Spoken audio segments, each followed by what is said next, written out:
안녕하세요. 사연 읽어주는 남녀입니다. 오늘도 와주셔서 감사드리며 오늘의 사연 시작하겠습니다. 군 복무를 마치고 복학을 해서 2학년이 되었을 때였습니다. 동기 남자들은 아직 복학을 안 했거나 휴학을 했거나 다른 학교를 갔거나 했죠. 그래서 2학년이 되었을 때 함께 학교를 다닐 친구가 없었어요.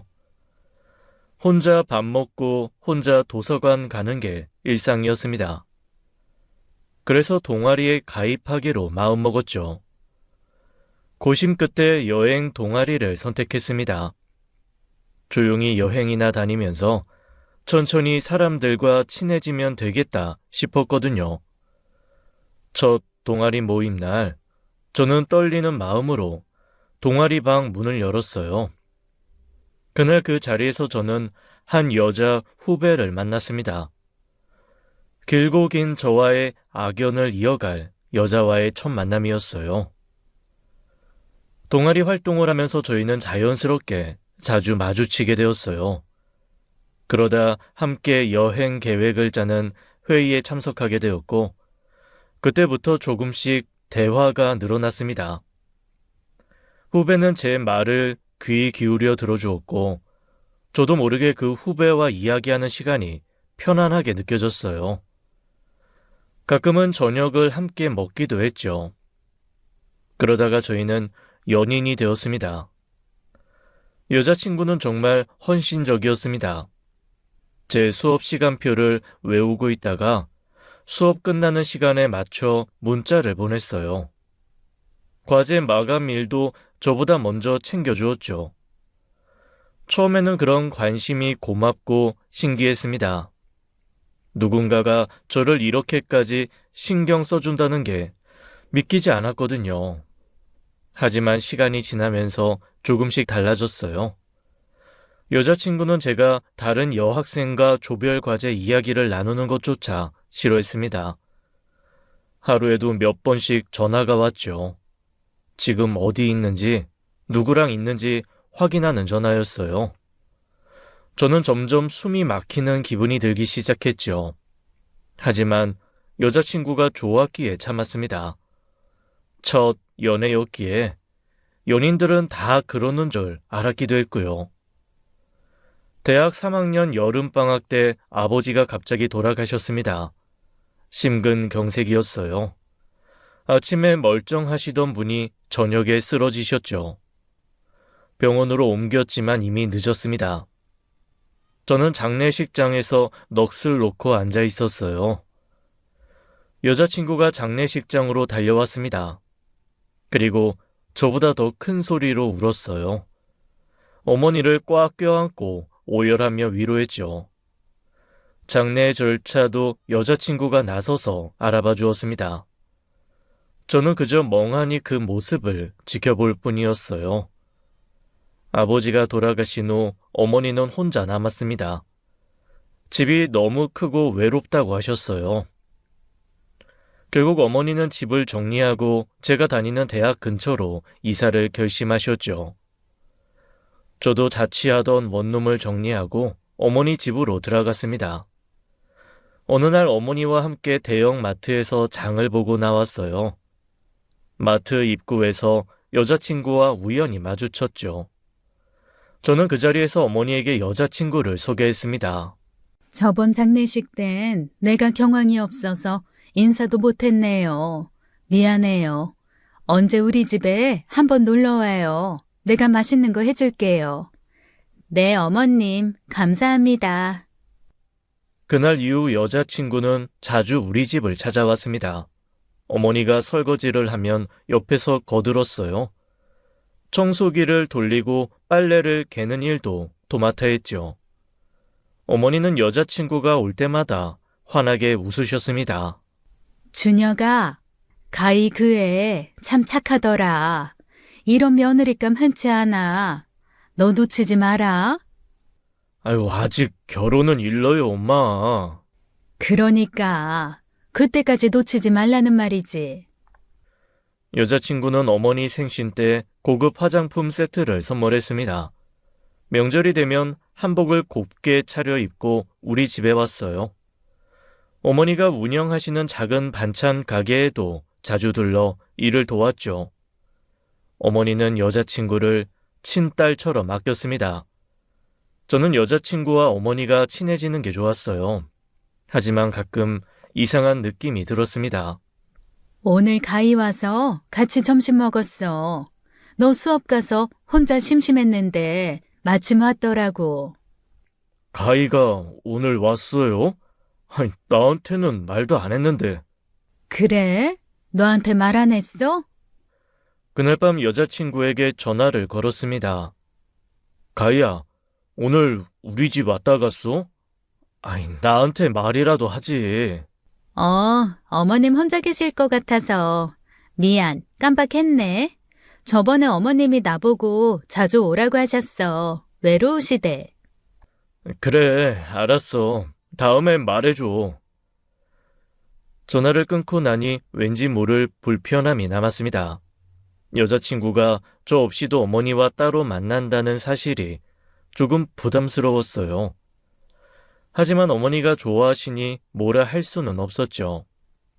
대학을 졸업한 후 여자친구는 대기업 계열사에 합격했습니다. 하지만 저는 여러 곳에 지원했지만 계속 불합격 통보만 받았어요. 면접까지 갔다가 떨어지기를 반복했죠. 점점 자신감이 없어지고 초라한 기분이 들었습니다. 그러던 어느 날이었어요. 오빠, 나 합격한 회사 안 갈래.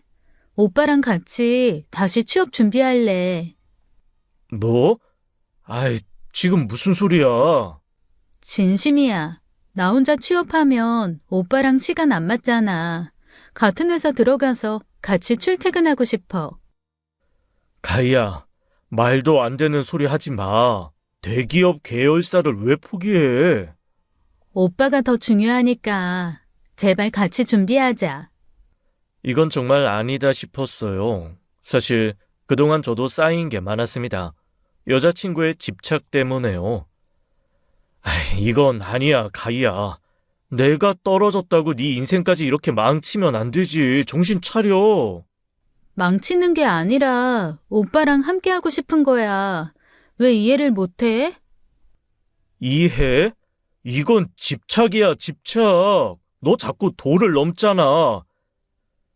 여자친구는 제 말에 울기 시작했어요. 하지만 저는 물러서지 않았습니다. 야, 가희야. 우리 그만 만나자. 이러다가 너도 나도 같이 망가져. 네 미래를 위해서라도 헤어지는 게 맞아. 취업하고 거기서 좋은 남자 만나. 싫어. 절대 안 돼. 오빠 없이는 못 살아. 여자친구는 제 팔을 붙잡고 울부짖었지요. 저는 팔을 뿌리치고 그 자리를 떠났습니다. 며칠간 여자친구는 제게 매달렸어요. 하루에도 수십 통의 전화와 문자가 왔죠. 현관 앞에서 밤새 울며 기다리기도 했습니다. 결국 여자친구는 합격한 회사에 입사하겠다고 약속했어요. 오빠, 미안해. 내가 너무 심했어. 회사 갈게. 그리고 이제 다시 집착 안 할게. 제발 헤어지지 말자, 어? 정말 회사 갈 거야? 응, 약속할게. 오빠 부담 안 줄게. 이제 안 그럴게. 저는 일주일을 넘게 고민을 하다가 여자친구의 사과를 받아들였습니다. 그리고 다시 화해했지요. 여자친구는 약속대로 합격한 회사에 입사했어요. 하지만 문제는 그때부터 시작되었습니다. 여자친구는 회사에 다니면서도 매일 수십 통의 문자를 보냈어요. 오빠, 지금 뭐해? 누구랑 있어? 왜 답장 안 해? 오빠, 전화 좀 받아. 저는 하루 종일 휴대폰을 확인해야 했습니다. 문자를 보지 않으면 바로 전화가 왔거든요. 통화하지 않으면 집까지 찾아왔어요. 가희야, 이러지 말자. 야, 나도 취업 준비하느라 바쁘잖아. 미안해, 오빠. 그냥 오빠 목소리 듣고 싶어서 그래. 나 또 이상한 거야? 아니야. 그냥 나한테 조금만 여유를 줘. 알았어. 근데 오빠, 진짜 나만 사랑하는 거 맞지? 저는 한숨을 삼키며 대답했습니다. 그래, 너만 사랑해. 속으로는 답답함이 쌓여갔어요. 하지만 저 때문에 힘들어했던 여자친구를 생각하면 뭐라 할 수 없었죠. 그저 빨리 취업해서 이 상황을 벗어나고 싶었습니다. 여자친구가 입사하고 1년 후 저도 드디어 취업에 성공했습니다. 중소기업 IT 회사의 프로그래머로 합격했어요. 그런데 개발팀을 둘러보다가 깜짝 놀랐습니다. 남자는 저 혼자뿐이었어요. 나머지는 전부 여직원들이었죠. 저는 순간 식은땀이 났습니다. 여자친구에게 이 사실을 말하면 어떤 반응을 보일지 뻔했거든요. 퇴근 후 역시나 여자친구가 제게 물었어요. 오빠, 첫 출근 어땠어? 회사 분위기 괜찮아? 괜찮았어. 다들 친절하더라. 그래? 팀은 몇 명이야? 남자 많아? 아, 그냥 적당히 있어. 적당히? 적당히 몇 명인데? 남자가 몇 명이고 여자가 몇 명이야? 왜 그렇게 자세히 물어봐? 그냥 일하기 편하면 되는 거지. 여자친구는 눈을 가늘게 뜨며 저를 쳐다봤습니다. 왜 대답을 제대로 안 해? 했잖아. 개발팀 구성이 어떻게 되는데? 저는 한숨을 쉬며 말했습니다. 개발팀에 남자 나 혼자야. 뭐? 지금 장난해? 여자들만 있다고? 그래도 다들 일만 하고 별일 없어. 걱정 마. 걱정 마? 오빠, 당장 그만둬. 다른 회사 알아봐. 내가 도와줄게. 뭐? 야, 겨우 취업했는데 무슨 소리야? 나 안 그만둬. 여자들 사이에 오빠 혼자 있으면 무슨 일 생길지 몰라. 그만둬. 가희야, 정신 좀 차려. 회사 동료일 뿐이야. 아무 일도 안 생겨. 다들 나한테 관심도 없어. 자기들 일하느라. 난 못 믿어. 저는 여자친구의 요구를 거절했습니다. 하지만 그때부터 지옥이 시작되었어요. 회사 대표는 회식을 자주 만드는 사람이었습니다. 팀워크를 중시한다며 회식을 업무의 연장이라고 생각했죠. 신입인 저는 빠질 수가 없었어요. 회식이 있는 날이면 여자친구에게 말하기가 두려웠습니다. 가희야, 오늘 회식이 있어서. 또? 지난주에도 했잖아. 왜 이렇게 자주 해? 나도 싫은데 어쩔 수 없어. 대표님이 다 오래. 여자친구는 회식 장소까지 찾아왔습니다. 회사 앞 술집을 다 찾아다닌 거죠. 다른 테이블에 혼자 앉아서 저를 지켜봤어요. 제가 여직원과 업무 이야기를 나누면 눈을 부라리며 노려봤죠. 동료들이 이상하게 쳐다봤고 저는 온몸에 식은땀이 흘렀습니다. 회식이 끝나고 집에 가면 신문이 시작되었어요. 아까 옆에 앉은 여자 누구야? 왜 그렇게 웃으면서 얘기했어? 팀장님이야. 업무 보고하는 거였어. 업무 보고가 그렇게 재밌어? 둘이 무슨 얘기했는데? 프로젝트 진행 상황 얘기했어. 제발 좀 그만해. 그만하긴 뭘 그만해. 오빠가 나를 안심시켜야 그만하지. 저는 해명하느라 지쳐갔습니다. 매일 똑같은 질문과 추궁이 반복되었어요. 한 달 만에 5kg가 빠졌습니다. 어느 날 거울을 보다가 충격을 받았어요. 머리에 동전만한 원형 탈모가 생겨 있었죠. 결국 저는 6개월 만에 회사를 그만뒀습니다. 그리고 남자만 있는 건설 현장 관리 IT 회사로 이직했어요. 여자친구는 그제야 만족한 표정을 지었죠. 하지만 제 인내심은 점점 한계점을 성난 망아지 마냥 달려갔습니다. 이직 후에도 평화는 찾아오지 않았습니다. 새 회사는 남자만 있어서 여자친구가 안심할 줄 알았어요. 하지만 여자친구는 회사 사장이 40대 이혼녀라는 사실을 집중했죠. 또다시 의심하기 시작했습니다. 오빠, 오늘 사장님이랑 단둘이 있었어? 회의 때문에 잠깐 있었어. 업무 얘기했고. 잠깐이 얼마나 잠깐인데? 정확히 몇 분이야? 모르겠어. 30분? 1시간? 왜 그렇게 캐묻는 거야? 사장님이 이혼녀잖아. 오빠 같은 남자 찾고 있을 거 아니야. 가희야, 제발 좀 그만해. 사장님은 그냥 사장님이야. 휴대폰 좀 봐도 돼? 사장님이랑 무슨 문자 주고받았는지 확인하고 싶어. 여자친구는 제 휴대폰을 낚아채려 했고 저는 손을 뿌리쳤습니다. 짜증이 났어요. 매일 밤 이런 싸움이 반복되었죠. 저는 더 이상 견딜 수 없었습니다. 이별을 결심했어요. 그때 저는 29살, 여자친구는 26살이었죠. 긴 연애였지만 끝을 내야 할 때였습니다. 저는 여자친구를 조용한 카페로 불러냈어요. 손이 떨렸지만 마음을 굳게 먹었습니다. 가희야, 우리 이제 그만 만나자. 뭐? 지금 무슨 소리야? 더 이상은 안 되겠어. 우리 헤어지자. 여자친구는 잠시 멍하니 저를 쳐다보더니 눈물을 흘리기 시작했습니다. 오빠, 농담이지? 그렇지? 제발 농담이라고 해줘. 미안해. 진심이야. 왜? 내가 뭘 잘못했는데? 말해봐. 너도 알잖아. 네 집착을 더 이상 못 견디겠어. 나도 숨 좀 쉬고 살자. 여자친구는 갑자기 소리를 지르기 시작했어요. 집착? 이게 집착이야? 난 오빠를 사랑해서 그런 건데. 그거는 사랑이 아니야, 가희야. 집착이야. 제발 정신 좀 차려. 여자친구는 테이블 위에 커피잔을 집어 던졌습니다. 잔이 바닥에 떨어지며 깨지는 소리가 카페에 울려 퍼졌어요. 손님들이 놀라 쳐다봤죠. 안 돼!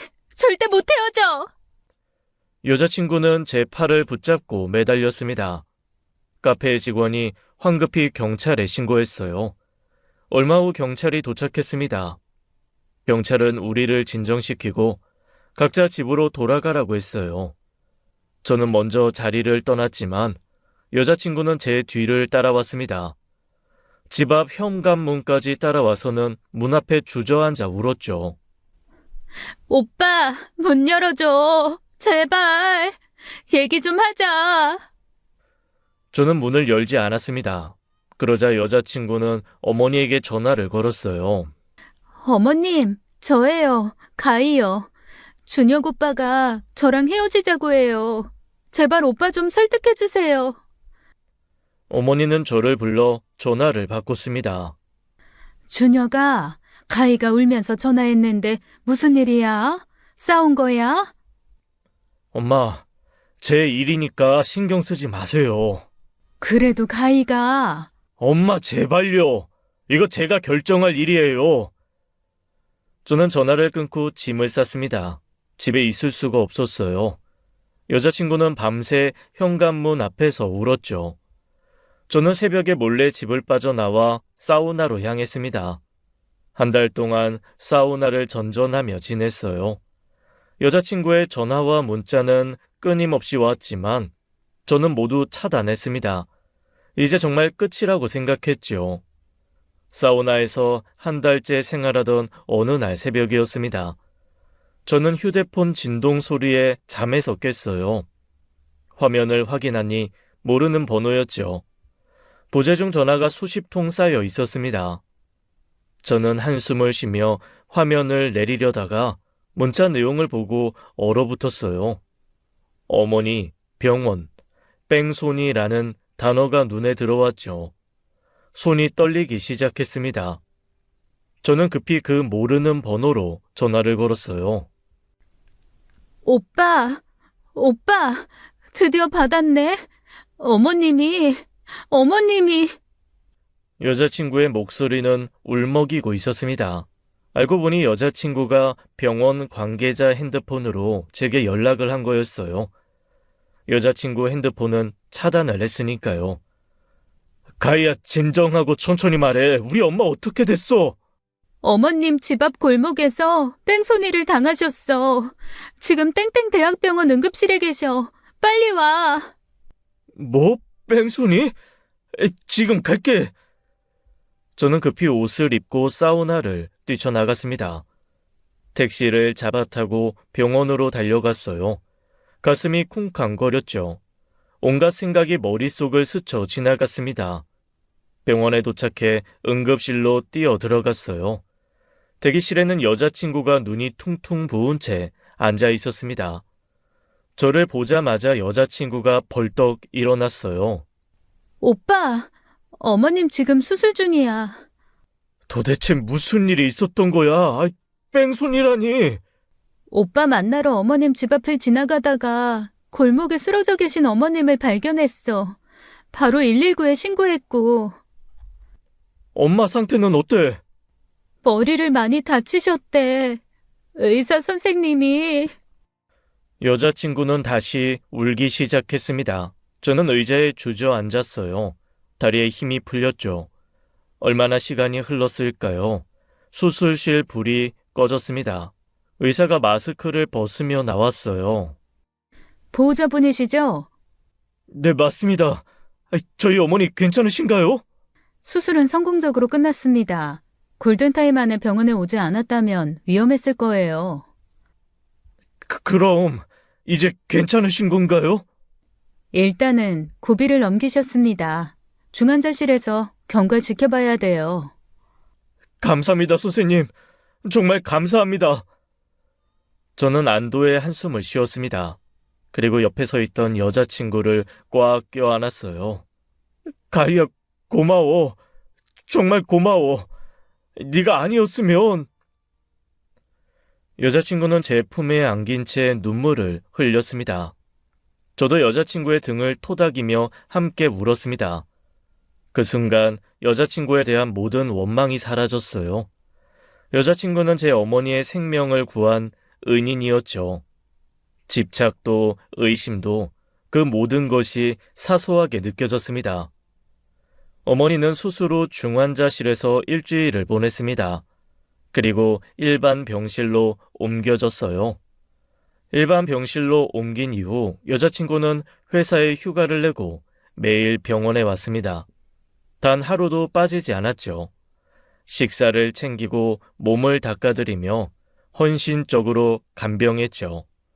저는 그 모습을 보며 가슴이 먹먹해졌습니다. 어느 날 저녁 어머니가 제 손을 잡으셨어요. 준혁아, 가희가 얼마나 나를 잘 돌봐주는지 아니? 친딸도 저렇게 못해. 네, 엄마, 알아요. 아침에 일어나면 제일 먼저 가희 얼굴이 보여. 밥 먹여주고 손발 씻겨주고 정말 고마운 애야. 네, 준혁아, 이런 여자 또 어디서 만나겠니?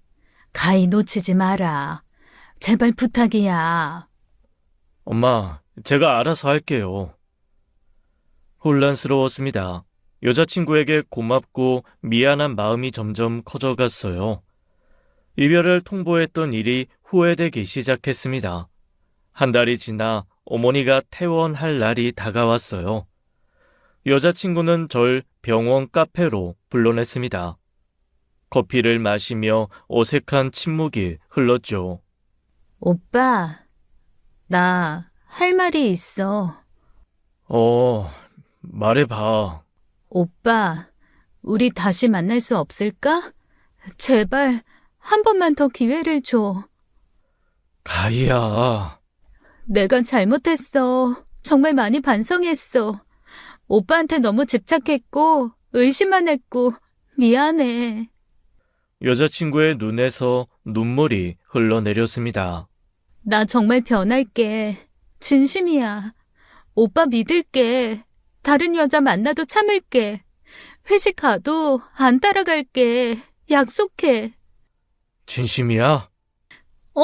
맹세할게. 오빠만 날 다시 받아주면 돼. 제발, 나 오빠 없이 못 살아. 어머님 돌보면서 느꼈어. 오빠가 얼마나 소중한지. 저는 오래 고민을 했습니다. 그리고 한 번 더 믿어보기로 했죠.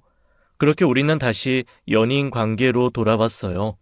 이별 통보는 없었던 일처럼 지워졌죠. 그날 이후 여자친구는 정말 변했습니다. 제가 허전함을 느낄 정도로 연락을 줄였어요.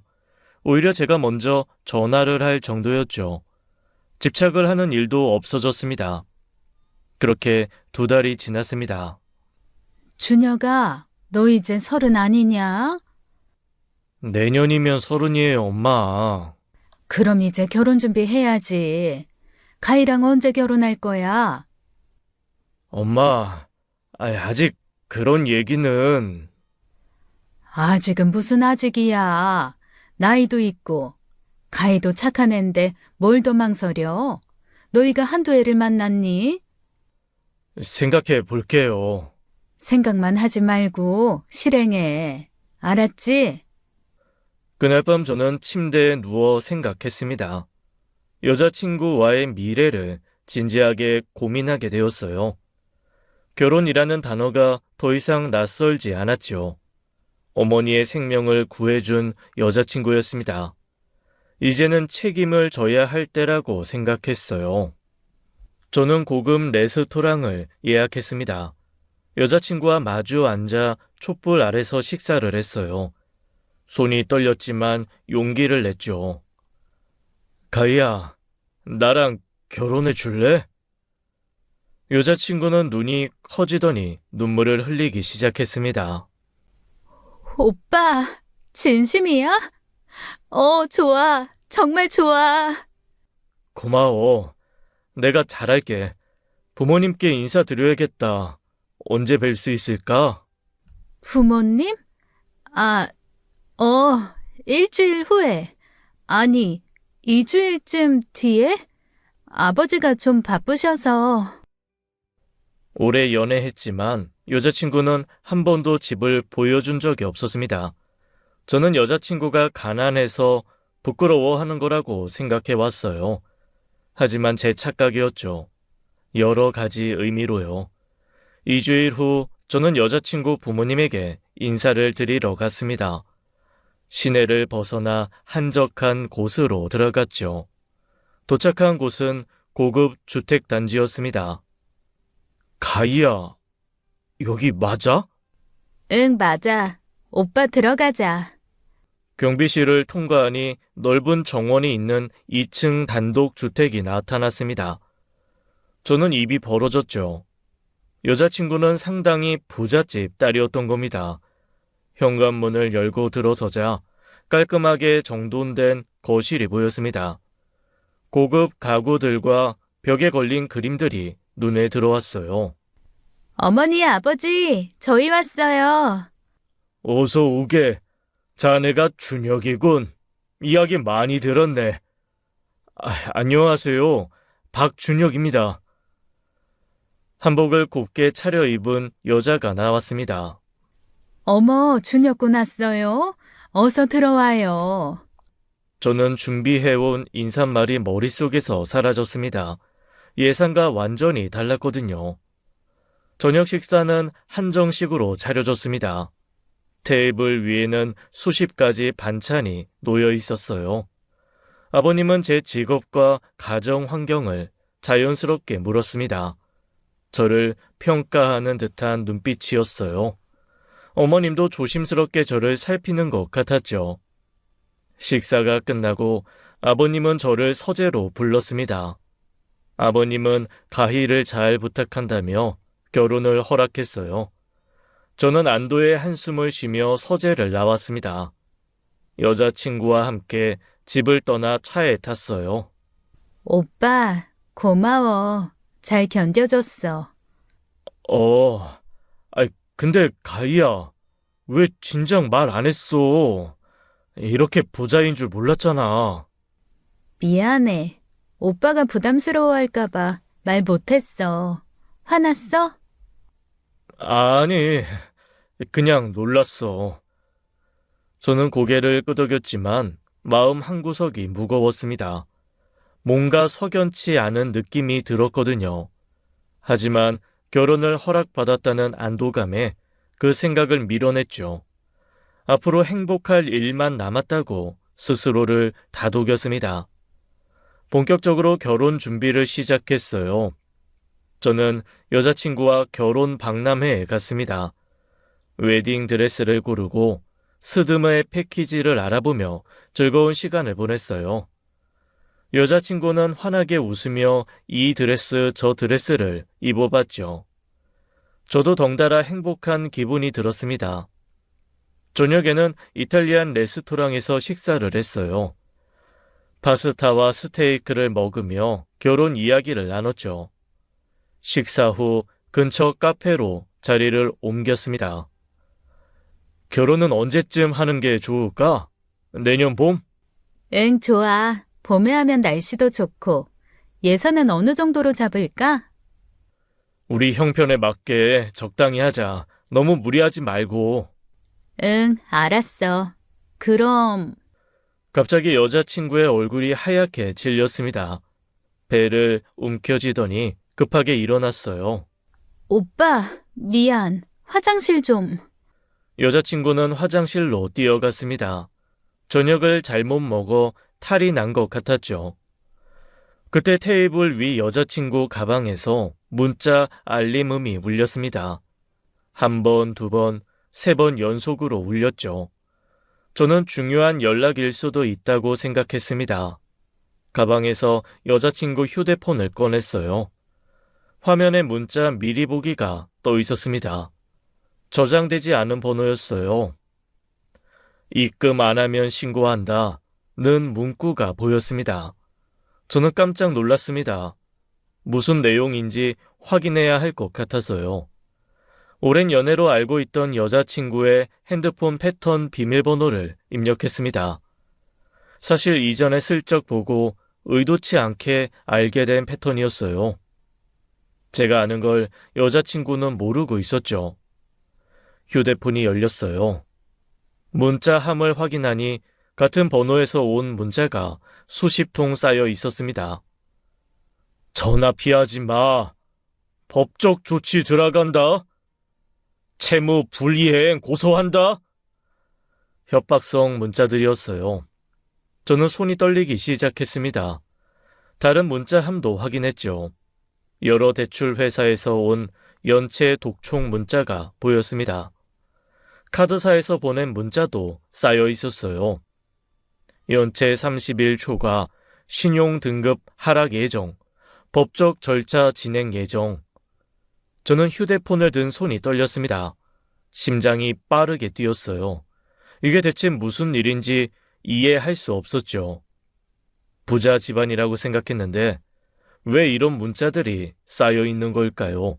머릿속이 복잡해졌습니다. 문자를 계속 읽어내려갔어요. 금액을 합산해보니 최소 수천만 원은 넘어 보였습니다. 숨이 막혔죠. 그때 화장실 쪽에서 여자친구가 걸어오는 모습이 보였습니다. 저는 휴대폰을 테이블 위에 올려놓았어요. 여자친구가 창백한 얼굴로 돌아와 자리에 앉았습니다. 테이블 위에 놓인 휴대폰을 보더니 얼굴이 더 하얗게 변했죠. 가희야, 이게 대체 뭐야? 이 문자들 뭐야? 저는 휴대폰을 테이블에 올려놓으며 따졌습니다. 여자친구는 잠시 당황하더니 갑자기 얼굴이 붉어졌어요. 오빠, 내 휴대폰을 왜 몰래 봐? 지금 그게 중요해? 연체 문자가 수백 통인데 빚이 도대체 얼마나 되는 거야? 저는 목소리를 높였습니다. 카페 손님들이 저희를 쳐다봤죠. 하지만 신경 쓸 겨를이 없었어요. 여자친구는 눈물을 흘리기 시작했습니다. 오빠, 사실은 어머니가 암에 걸리셨어. 병원비가 너무 많이 들어서 어쩔 수 없이 대출받았어. 뭐? 암? 말도 안 되는 소리 하지 마. 일주일 전에 어머니 만났잖아. 건강하게 웃으시던데 어디가 아픈 사람이야?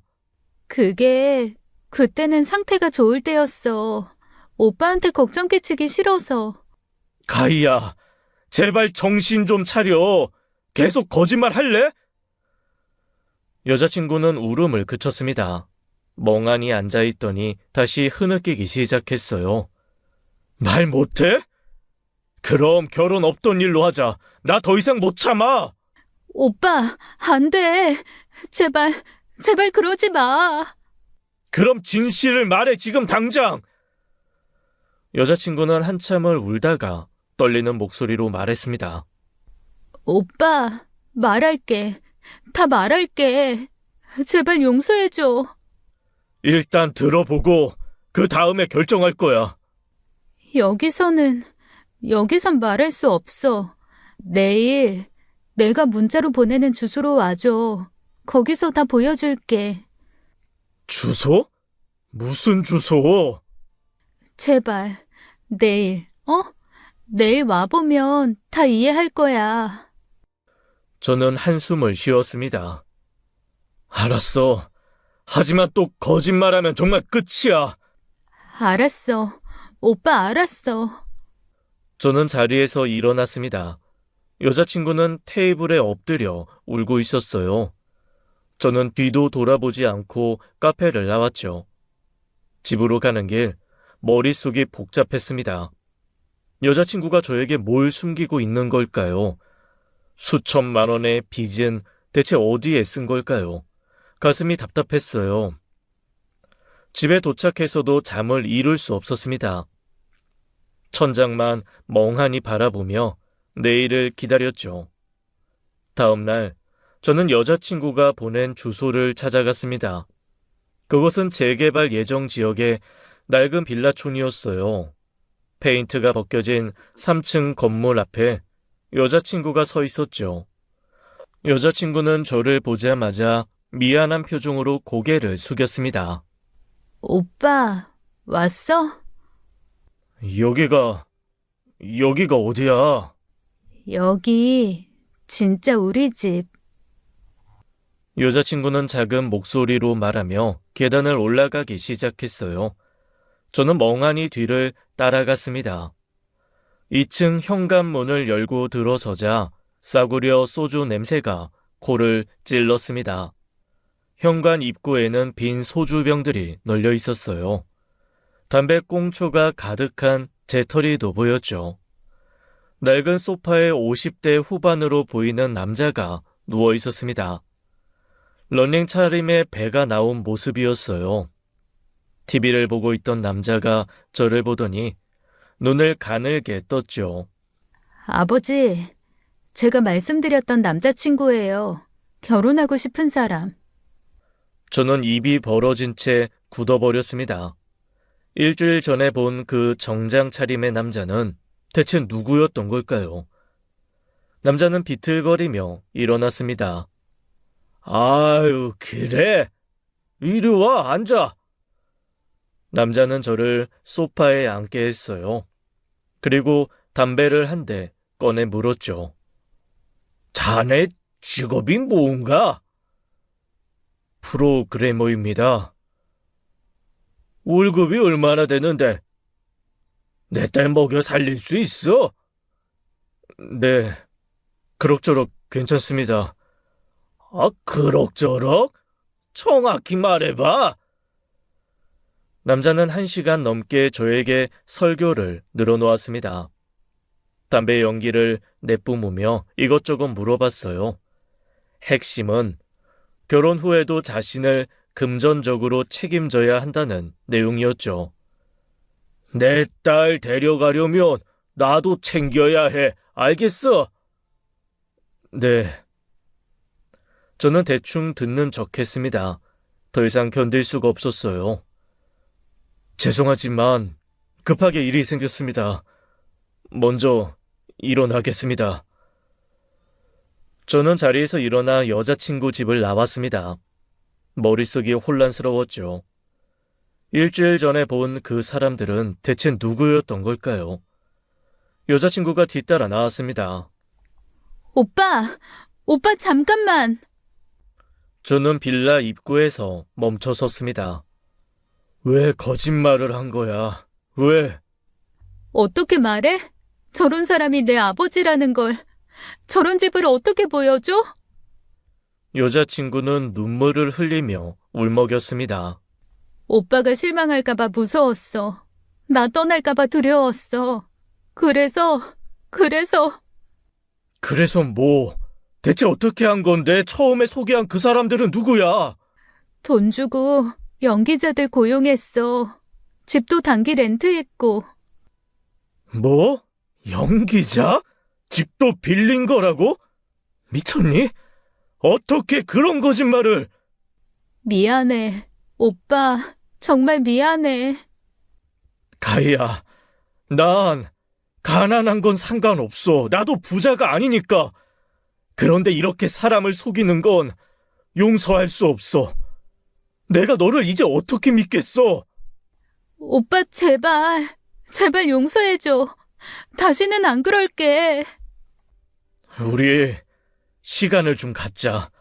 그리고 우리 사이 어떻게 할지 결정하자. 저는 돌아서려 했습니다. 여자친구가 제 팔을 붙잡았어요. 안 돼. 나 오빠 없이 못 살아. 제발 나 버리지 마, 오빠. 계속 이러면 지금 당장 결정할 수밖에 없어. 그걸 원하는 거야? 지금 당장?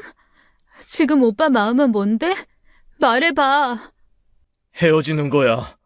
오빠, 제발. 알았어. 시간 가질게.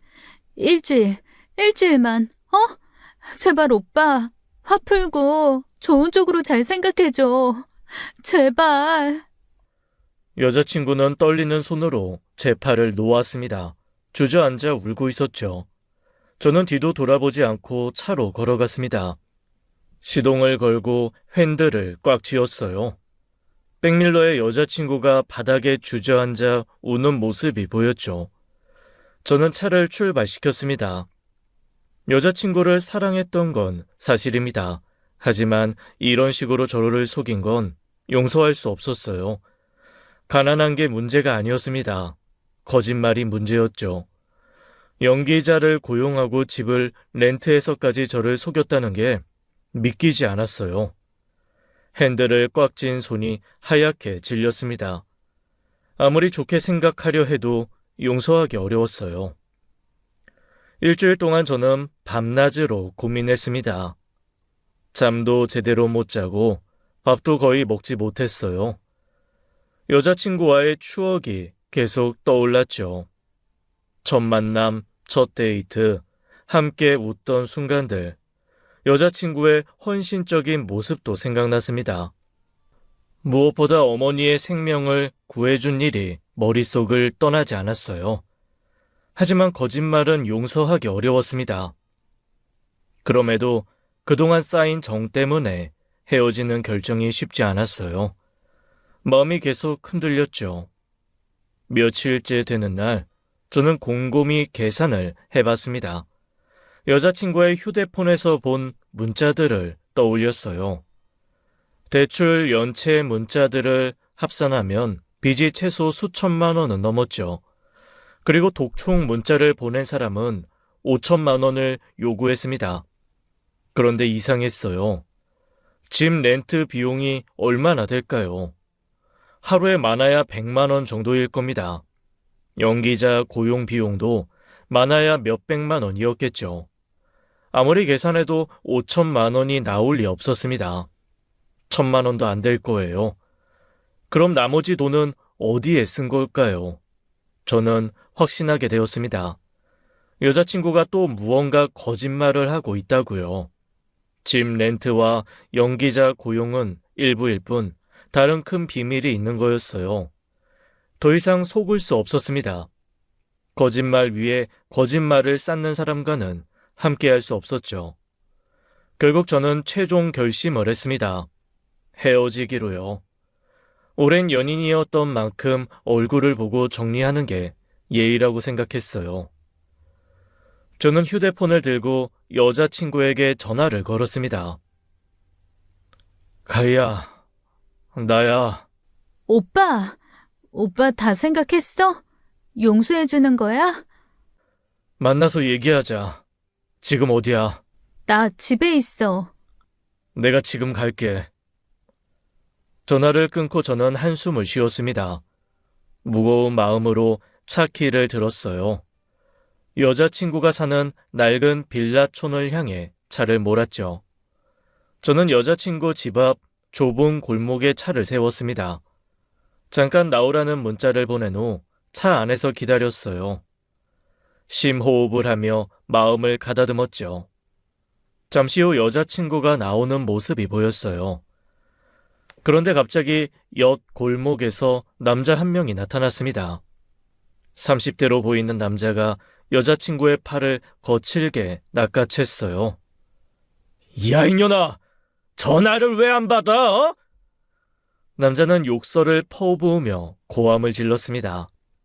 저는 깜짝 놀라 차에서 뛰어내렸어요. 야, 뭐 하는 거야? 저는 달려가서 남자의 팔을 잡아 떼어냈습니다. 당신 누구야? 그러는 넌 누군데? 내가 내 돈 받으러 온 건데 넌 누군데 끼어들어? 어? 꺼져! 남자는 저를 노려봤습니다. 나 이 사람 남자친구야. 가희가 당신한테 무슨 돈을 빌렸는데? 남자친구? 하! 야, 그럼 당신이 5천만 원 대신 갚아. 5천만 원? 순간 이 남자가 그 문자의 주인공이구나 싶었습니다. 여자친구가 창백한 얼굴로 남자를 밀어냈어요. 나중에 얘기해요. 제발요. 나중에? 넌 맨날 나중에지. 전화도 씹고 문자도 씹고. 내가 오죽하면 흥신소 사람까지 고용해서 네 주소를 알아냈어. 남자는 화를 내며 소리쳤습니다. 잠깐, 그게 대체 무슨 돈인데요? 적은 돈도 아니고 대체 무슨 5천? 오빠, 그냥 가. 이건 내일이야. 내가 해결할게. 무슨 소리야? 네가 지금 해결 못해서 이 난리가 난 거 아니야? 넌 해결할 생각도 없잖아. 이 더러운 년아. 당장 내 돈 내놔. 이봐요, 말 조심해요. 왜? 네가 뭔데? 네가 내 돈 줄 거야? 미친놈이 왜 껴들고 지랄이야? 뭐 이 자식아? 그 순간 남자가 갑자기 주먹을 휘둘렀습니다. 제 얼굴을 가격했어요. 뺨에서 따끔한 통증이 느껴졌죠. 저도 본능적으로 주먹을 날렸습니다. 남자의 턱을 쳤어요. 남자는 비틀거렸죠. 이 새끼가! 남자가 다시 덤벼들었습니다. 우리는 골목에서 몸싸움을 벌였어요. 서로의 옷깃을 잡고 밀고 당기며 싸웠죠. 오빠, 그만해! 여자친구는 비명을 지르며 우리를 말렸습니다. 그때 멀리서 경찰차 사이렌 소리가 들렸습니다. 점점 가까워지는 소리였죠. 누군가 신고한 모양이었습니다. 결국 우리는 경찰차를 타고 경찰서로 이동했습니다. 조사실에 앉아 경찰의 질문을 받았어요. 이 남자분이 여자분에게 돈을 빌려준 겁니까? 빌려준 건 아니고 받을 돈이 있어요. 받을 돈이요? 그게 무슨 돈인데요? 그냥 받을 돈이요. 여자친구는 창백한 얼굴로 고개를 저었습니다. 빌린 게 아니에요. 제가 그게... 여자친구는 횡설수설하며 제대로 된 설명을 하지 못했어요. 저 여자분 정확히 설명해 주세요. 무슨 돈입니까? 저는... 경찰은 한숨을 쉬었습니다. 아무튼 개인 간 금전 문제는 민사로 해결하시고요. 그렇다고 이렇게 폭력을 쓰시면 안 되죠. 두 분 쌍방폭행이니 서로 합의하세요. 합의 안 합니다. 고소하겠습니다. 뭐? 미친 씨. 저기요. 나도 고소할 거예요. 저는 바로 고소장을 작성했습니다. 물론 그놈도 저를 고소했고요. 그리고 경찰서를 나왔죠.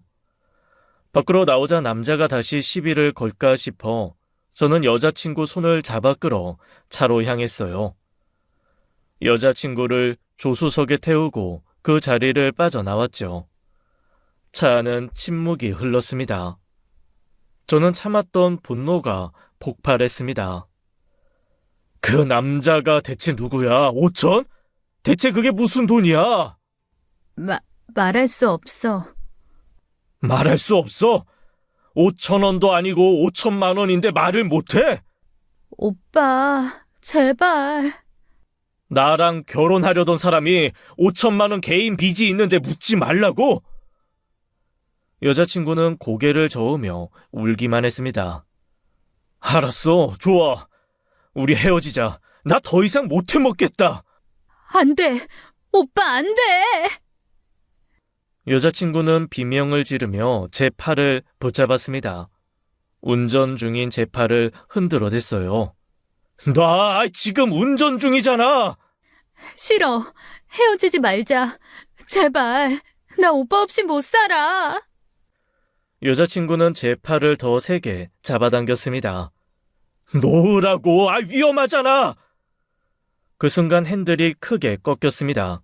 차가 중앙선을 넘어갔어요. 맞은편에서 오던 차의 헤드라이트가 눈부시게 다가왔죠. 쾅! 엄청난 충격음과 함께 세상이 흔들렸습니다. 유리창이 깨지는 소리가 들렸어요. 에어백이 터지며 얼굴을 가격했죠.